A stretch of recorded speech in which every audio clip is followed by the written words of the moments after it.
quand tu as lu da nga lire sànq ni que avocat bi nee na il y a pas un délai prévu pour l'enrôlement du dossier. Des dossiers. Non, il y a pas un délai prévu. Ça dit que ñi nañu bàyyi di naan woy Abdou Nguer parce que il dérange wala may lire ci presse bi tey ñi naan ban loxo moo téye Abdou Nguer ci kaso bi. Il y a pas une main. Ça dit que il faut que ñi bàyyi. di wax ay wax di sandi. di jéem a mettre à mal donc les institutions les responsables qui sont aujourd'hui au niveau du pouvoir ni naan ban loxo moo téye Abdou Nguer ci kaso bi amul loxo bu téye Abdou Nguer ci kaso bi il est entre les mains de la justice boobu mooy choisir selon un délai parce que malheureusement il y a pas un délai requis pour que Abdou Nguer ñu enrôler le dossier les avocats. Si on fi mu bëgg a wax mooy maanaam après l'ordonnance de renvoi, c'est uniquement le parquet qui procède à l'enrôlement. Mais il n'y a pas un délai. C'est-à-dire, il y a le parquet, il faut le temps, mais accuser le parquet. Mais au niveau du parquet, il y a combien de dossiers, Fallo? Au niveau du parquet, il y a combien de dossiers? Donc, l'île donne wax kérok.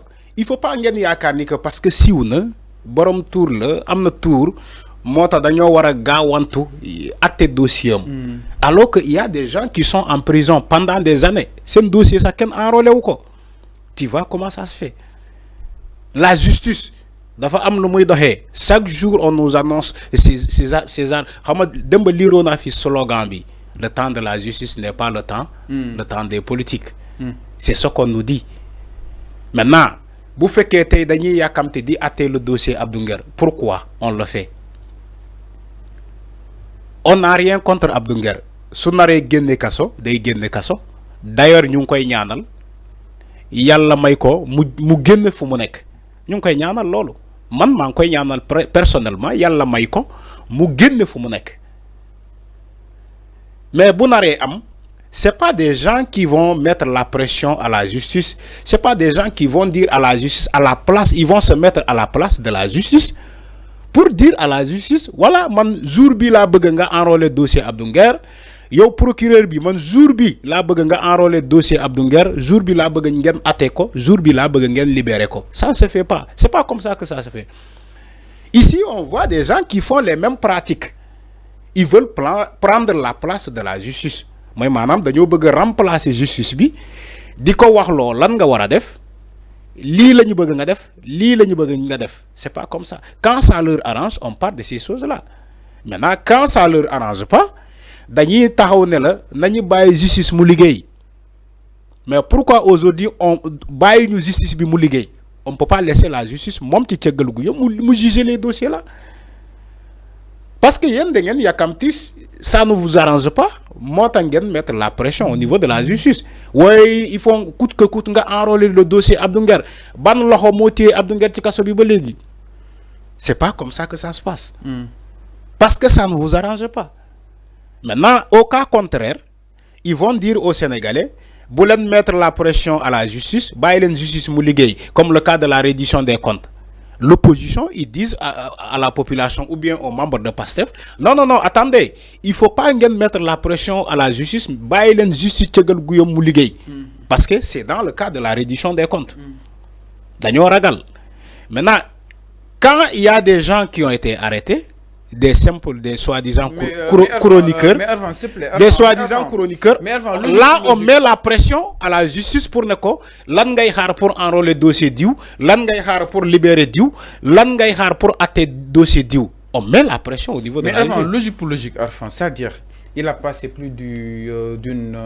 130 jours sur li nga xam ne. Et c'est quoi la logique? Attends Arfan ba tey kenn déglu ko concrètement alors à part li nga xam ne que moo di le parquet jébbal ñu ko li nga xam ne que moo di juge donc lan la ñuy xaar waaye itam lan moo bloqué mbir yi ba Abdou ba tey mënagul dem correctionnel Arfan en fait c'est ça la question en fait ça que les Sénégalais se posent Arfan quand même. Oui c'est quoi la logique xam nga wax nga logique pour logique. La logique c'est quoi? C'est-à-dire maanaam temps bi mu def ci kaso bi Arfan kenn déglu ko kenn xoolul. Non c'est pas Fallou c'est pas le temps qui détermine Abdou Nguer bañ koy jàpp il avait un procès non balaa ñu placé ko. Il avait un procès Vite fait, voilà, nous placer. Maintenant, comment cette logique dont vous parlez, c'est quoi en matière de justice? La logique que vous parlez, c'est quoi? Parce que moi, j'aimerais que quelqu'un me dise que ils ont bafoué les droits de Abdou Nguer. J'aimerais que quelqu'un me dise qu'il y a une vice procédurale qui est le dossier Abdou Nguer. Tel n'est pas le cas. La justice a tenu à respecter les droits de Abdou Nguer. La justice a tenu à respecter donc le dossier en tant que tel, surtout au niveau de la forme, comme au niveau du fond. Maintenant, c'est quoi la vice procédurale? Lan mo xew ba ngeen ne logique pour logique. Moi, je ne vois pas la logique. Il y a une seule logique. La seule logique, c'est la justice.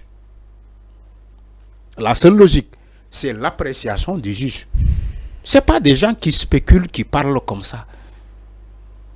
Il serait très grave, des gens en train de parler sur le dossier de Abdou Nguer, alors qu'ils ne connaissent rien. Xamuñu lan moo téye dossier bi, lan moo xew.